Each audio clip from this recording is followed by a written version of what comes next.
കീര പ്രോജക്റ്റിൻ്റെ ഇതിലേക്ക് സ്വാഗതം. ഇന്ന് നമ്മോടൊപ്പം ഉള്ളത് doctor Jomi Jacob, project leader, small farmers agribusiness consortium. ഇന്ന് നമ്മുടെ ചർച്ചയ്ക്കുള്ള ടോപ്പിക് എന്ന് പറയുന്നത് കേരളത്തിലെ ഫാർമർ പ്രൊഡ്യൂസർ ഓർഗനൈസേഷൻസ്, കാർഷിക ഉൽപാദന സംഘടനകളുടെ സാധ്യതകളെക്കുറിച്ചാണ്. നമസ്കാരം മാഡം. നമസ്കാരം. കൃഷിയുടെ ഇന്നത്തെ അവസ്ഥ നമുക്കറിയാം. ഒരുപാട് എന്താ പറയുക ബുദ്ധിമുട്ടുകളുണ്ട്. അതായത് യൂത്തിന് പ്രത്യേകിച്ച് വലിയ താല്പര്യം കൃഷിയിലേക്ക് വരുന്നില്ല. പിന്നെ നമുക്ക് നാൾ ദിനം നമ്മുടെ കൃഷിയിലുള്ള സ്ഥലം, അതായത് കൃഷിക്കുള്ള സ്ഥലം, ഇടങ്ങൾ വളരെയധികം കുറഞ്ഞു വരുന്നു. ഇങ്ങനത്തെ ഒരവസ്ഥയിൽ ഫാർമർ പ്രൊഡ്യൂസർ ഓർഗനൈസേഷൻ്റെ പ്രസക്തി എന്താണ്? അതെ, ഇപ്പം ഈ പറഞ്ഞ പോലെ തന്നെ ഇപ്പോൾ നിലവിൽ ഒരു ആവറേജ് ഹോൾഡിംഗ് സൈസ് എന്ന് പറയുന്നത് 0.18 ഹെക്ടർ, അതായത് ഒരു 45 സെൻറ്റ് അല്ലെങ്കിൽ ഒരു 25 സെൻറ്റിന് താഴെയൊക്കെ ഉള്ള ഒരാളുടെ കൈവശത്തിലുള്ള ഭൂമി. ആ ഒരു ഭൂമി എന്ന് പറയുന്നത് അതിൻ്റെ ഒട്ടുമുക്കാൽ പങ്കും ഒരു വീടോ അല്ലെങ്കിൽ ഒരു തൊഴുത്തോ അല്ല അങ്ങനെയുള്ള എന്തെങ്കിലും ഒരു കൺസ്ട്രക്റ്റഡ് ആയിട്ടുള്ള അവസ്ഥയിലാണ് ഇരിക്കുന്നത്. ഒരു കൃഷി, വ്യാപകമായിട്ടൊരു കൃഷി ചെയ്യാനുള്ള ഒരു സൗകര്യം അതിലില്ല. അത് മാത്രമല്ല, ഇതിനപ്പുറം കുറേ ലിമിറ്റേഷൻസ് ഈ കൃഷിയിലുണ്ട്. അതായത് ഇപ്പോൾ നിലവിലുള്ള കർഷകരുടെ ഒരു ആവറേജ് ഏജ് എന്ന് പറയുന്നത് ഒരു 50 55 ഒക്കെയാണ്. അടുത്ത തലമുറ ഈ കാർഷിക വൃത്തിയിലേക്ക് വരുന്നില്ല, അല്ലേ?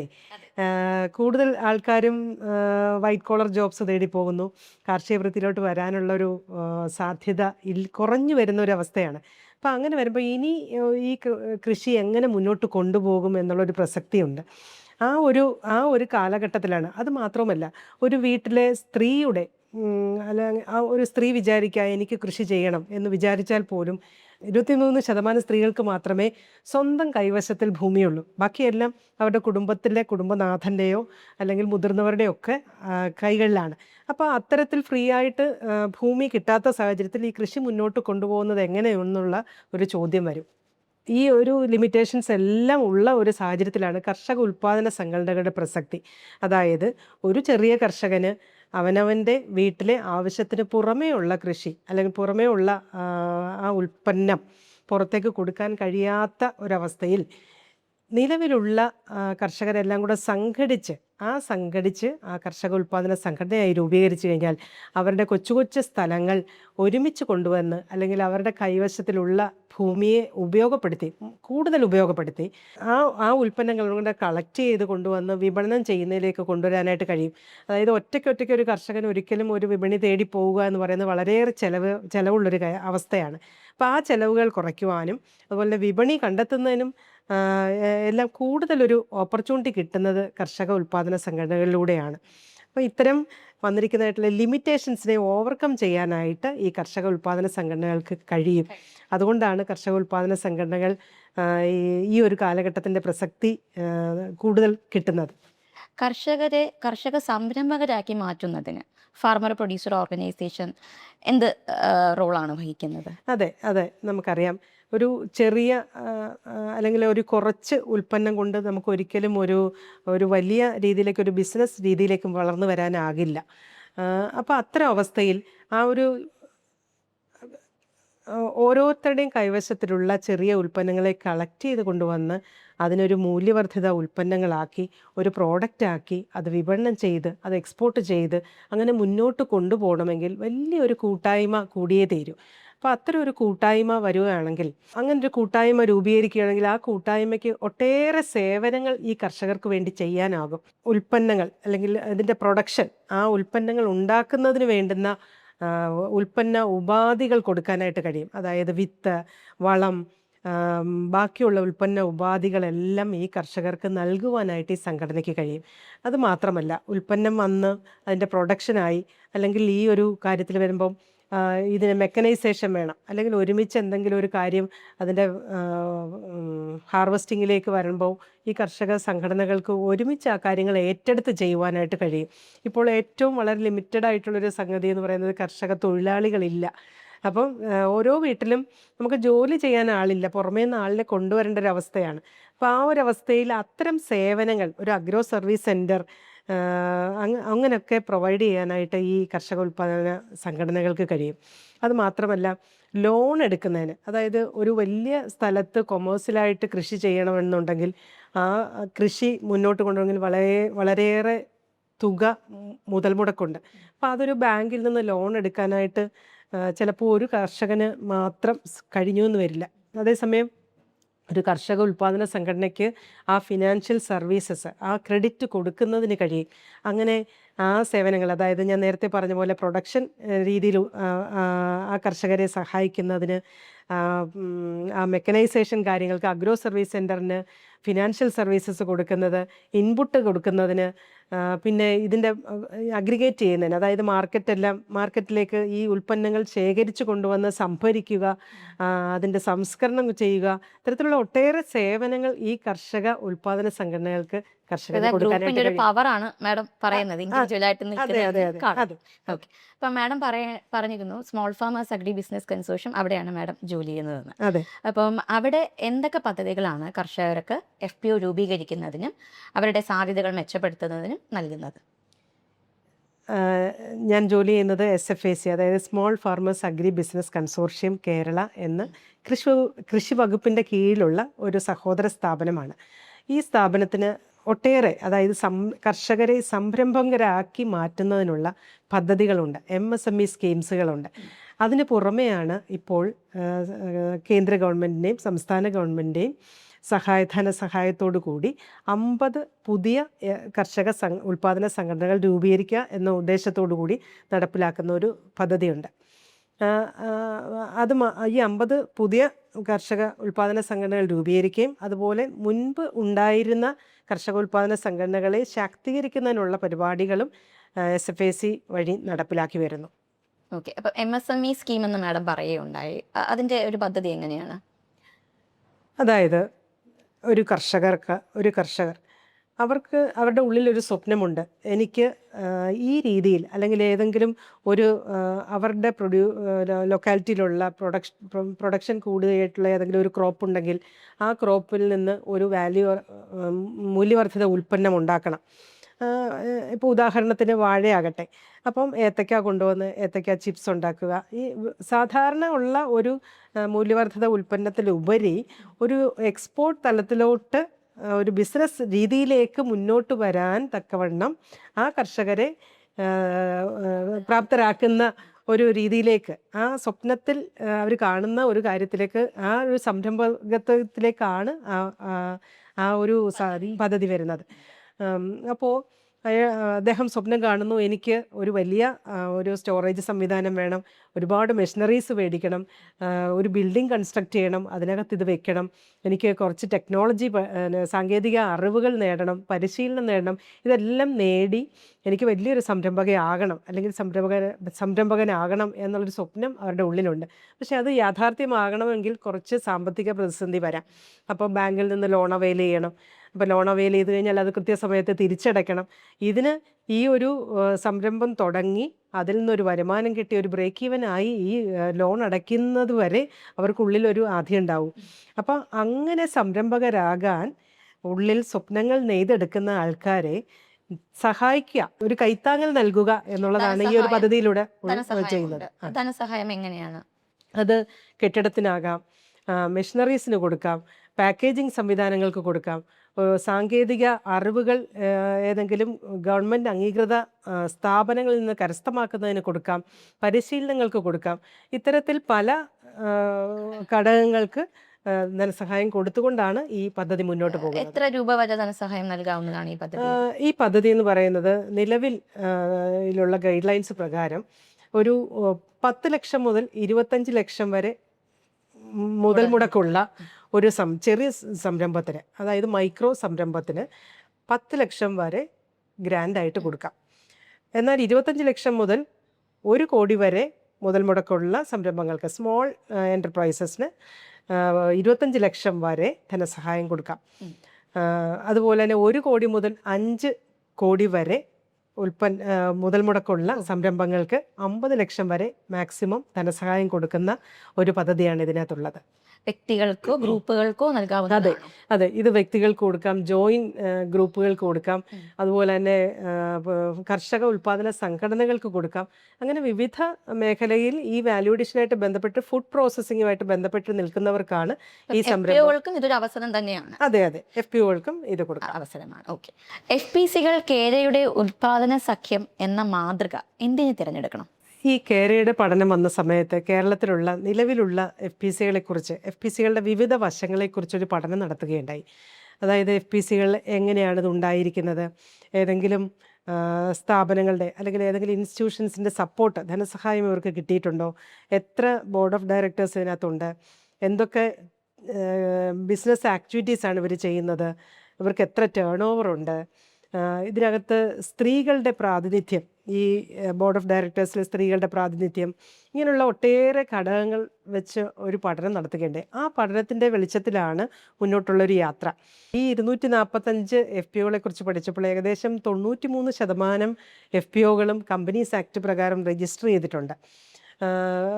ഇതിനകത്ത് വിമൻ BODസിൻ്റെ പ്രാതിനിധ്യമുള്ള FPCകൾ എത്ര, ഇങ്ങനെയുള്ള ഒട്ടേറെ പഠനങ്ങൾ നടത്തി. അപ്പോൾ ഇതിനകത്തുനിന്ന് അവർക്ക് കിട്ടിയ ചലഞ്ചസ് എന്ന് പറയുന്നത്, ഈ പല FPCകളും ഒരു അടിസ്ഥാന സൗകര്യങ്ങളുടെ കുറവ് അവർ നേരിടുന്നുണ്ട്.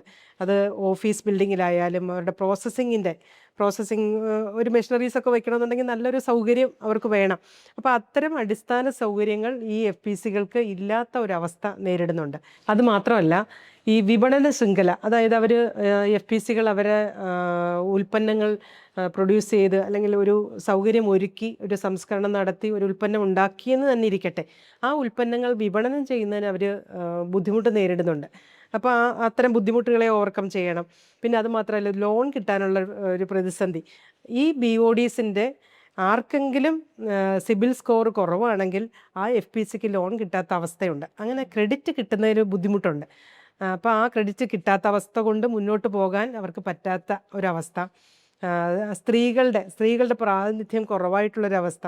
അപ്പോൾ ഇത്തരത്തിലുള്ള ഒരുപാട് വൈതരണികൾ ഇതിനകത്തുണ്ട്. ഇതെല്ലാം ഓവർകം ചെയ്യണമെന്നുണ്ടെങ്കിൽ ഇപ്പോൾ കേരയുടെ പ്രൊഡക്റ്റീവ് അലയൻസ് എന്ന് ഉദ്ദേശിക്കുന്നത് FPCകളും അഗ്രി ബിസിനസ് പ്ലെയേഴ്സും അതുപോലെ തന്നെ കേരയും കൂടെ കൈകോർത്ത് ചേർന്ന് ഇവരുടെ ബിസിനസ് ആക്ടിവിറ്റി വളർത്തിക്കൊണ്ട് വരിക എന്നുള്ളതാണ് ഉദ്ദേശിക്കുന്നത്. അപ്പോൾ അത്തരത്തിൽ മുന്നോട്ട് വരാൻ നല്ലൊരു അവസരമാണ് ഇതിലൂടെ അവർക്ക് കിട്ടുന്നത്. ആർക്കൊക്കെയാണ് ഇങ്ങനെ ഒരു പ്രൊഡക്റ്റീവ് അലയൻസിൽ അപ്ലൈ ചെയ്യാൻ സാധിക്കുന്നത്?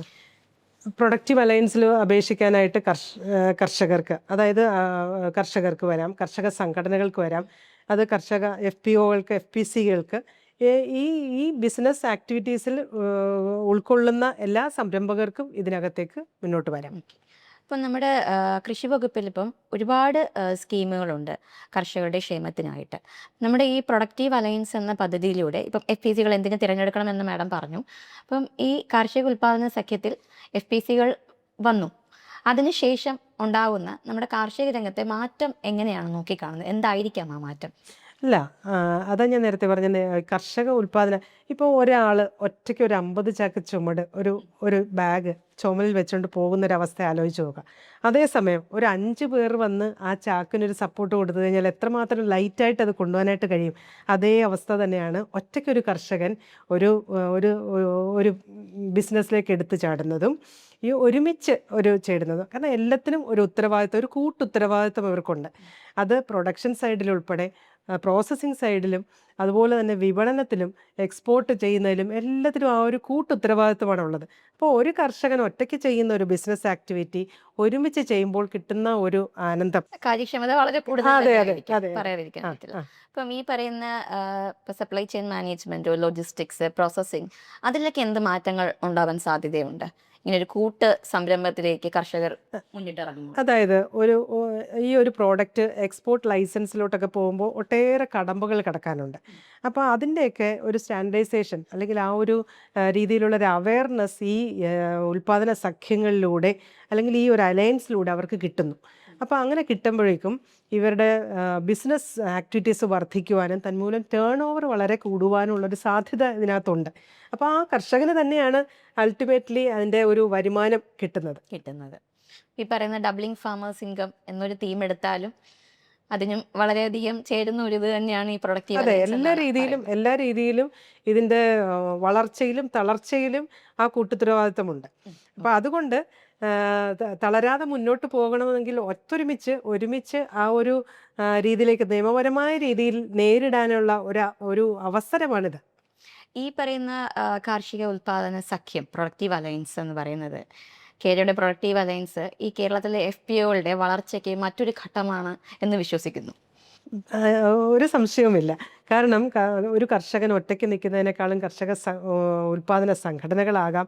ഈ പ്രൊഡക്റ്റീവ് അലയൻസ് വരുമ്പം ഇവരുണ്ടാക്കുന്ന ഉൽപ്പന്നങ്ങൾ അത് വിറ്റഴിക്കാൻ മറ്റൊരു വിപണി തേടി പോകണ്ട. അതിനകത്തുള്ള അഗ്രി ബിസിനസ് പ്ലെയർ അതിനകത്ത് അവർക്ക് വളരെ ഒരു കൈത്താങ്ങൽ നൽകുന്ന ഒരു അവസ്ഥയാണ്. അപ്പോൾ അവർക്ക് വിപണി തേടി അലയേണ്ട ഒരു ആവശ്യമില്ല. അപ്പോൾ അത്തരത്തിൽ ഒരു നല്ല ഒരു അവസരമാണ് ഈ ഒരു അലയൻസിലൂടെ വരുന്നത്.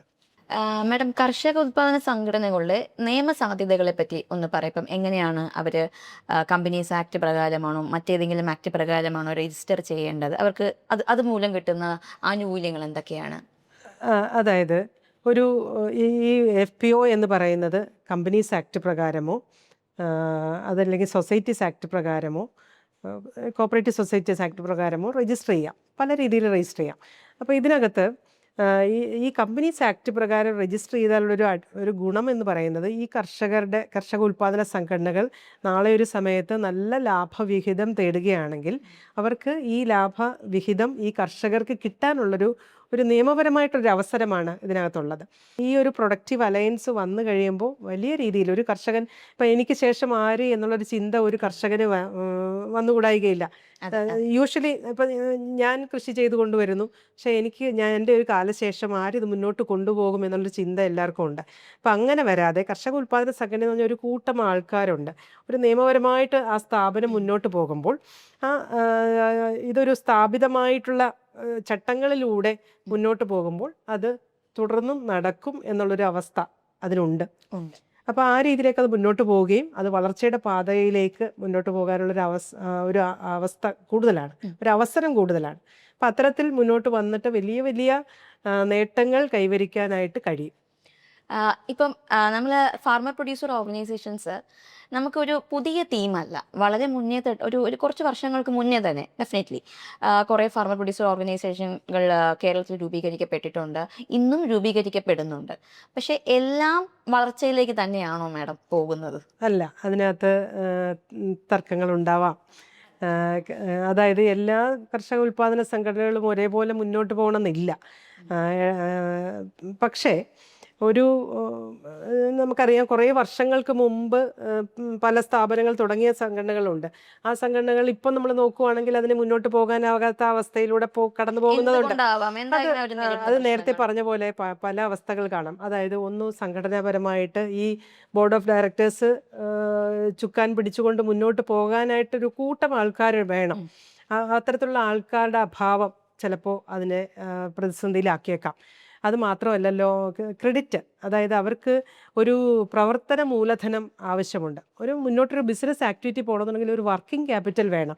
ആ വർക്കിംഗ് ക്യാപിറ്റൽ ഇല്ലാത്തൊരവസ്ഥ വരുമ്പോൾ ഇത് ആര് തുടർന്ന് കൊണ്ടുപോകും എന്നൊരു ചിന്ത അവർക്ക് വരാം. അപ്പോൾ അത്തരത്തിൽ അവർ പ്രതിസന്ധി ഘട്ടത്തിൽ വന്ന് നിൽക്കുന്നവരുണ്ടാവാം. പിന്നെ ബിസിനസ് ആക്ടിവിറ്റീസ്, ഇപ്പോൾ ഒരു ബിസിനസ് നടത്തി അത് കുറച്ച് കഴിയുമ്പോഴേക്കും ആ ബിസിനസ് ചിലപ്പോൾ തളർന്നു പോകാം. അത് മാറിയിട്ട് വേറൊരു ബിസിനസ്സിലേക്ക് കൊണ്ടുപോകാനായിട്ടുള്ളൊരവസ്ഥ വരണം. അല്ലെങ്കിൽ സാങ്കേതികമായിട്ടുള്ളൊരു അറിവ് വേണം. ഇപ്പോൾ ചെയ്യുന്ന ഒരു മെഷീനറീസോ കാര്യങ്ങളൊന്നും ആയിരിക്കില്ല ഒരു 10 വർഷം കഴിയുമ്പോൾ ആവശ്യം വരുന്നത്. അപ്പോൾ അത്തരത്തിൽ ഇത് ഓരോ പ്രാവശ്യവും നൂതനമായിട്ടുള്ള ബിസിനസ് ആക്ടിവിറ്റിയിലേക്ക് ഇവർ കൊണ്ടുപോവുകയും ധീരതയോടെ നയിക്കാനായിട്ട് ഒരു കൂട്ടം ആൾക്കാർ ഇതിനോടൊപ്പം ഉണ്ടാവുകയും ചെയ്യുകയാണെങ്കിൽ സംഘടനകൾക്ക് തളർച്ചയില്ലാതെ മുന്നോട്ട് പോകാനായിട്ടുള്ളൊരു അവസരം. മാർക്കറ്റിംഗ് എന്തൊക്കെ വഴിയിലൂടെയാണ് ഇവർ നടത്തുന്നത് ഈ കാർഷിക സംഘടന? അതെ, മാർക്കറ്റിംഗ് ഇപ്പം നമുക്കറിയാം വളരെ സോഷ്യൽ മീഡിയാസ് വഴി ഒരുപാട് മാർക്കറ്റിംഗ് നടത്തുന്നുണ്ട്. സാധാരണ ട്രഡീഷണൽ മാർക്കറ്റിങ്ങിന് പുറമെ ട്രഡീഷണൽ മാർക്കറ്റിംഗ് ഇപ്പോഴും ഉണ്ട്. സെയിൽസ് ഔട്ട്ലെറ്റ് നടത്തുന്നവരുണ്ട്. ഇപ്പോൾ SFIC തന്നെ നടപ്പിലാക്കിയേക്കുന്ന പദ്ധതി പ്രകാരം 50 പുതിയ FPCകളെ രൂപീകരിച്ചതിൽ ഒരു 43 പേരും ബിസിനസ് ആക്ടിവിറ്റി തുടങ്ങിയിട്ടുണ്ട്. അതിനകത്ത് ഒരു 30ഓളം പേർക്ക് സെയിൽസ് ഔട്ട്ലെറ്റ് ചെയ്യുന്നവരുണ്ട്. അപ്പം സെയിൽസ് ഔട്ട്ലെറ്റ് ആകാം.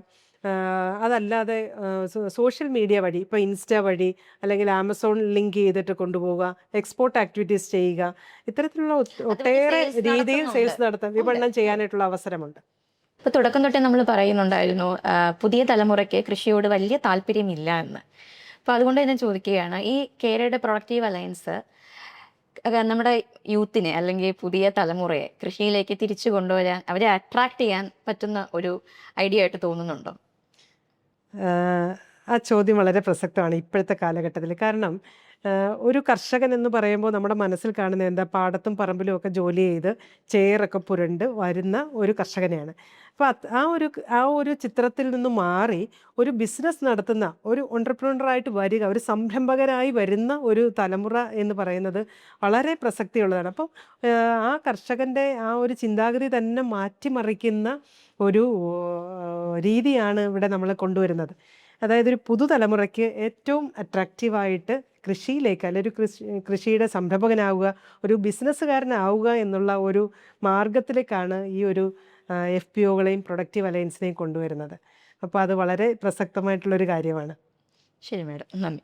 Thank you. കാർഷിക മേഖലയിലെ മറ്റൊരു വിഷയവുമായി അടുത്ത ലൈവിൽ കാണാം. നമസ്കാരം.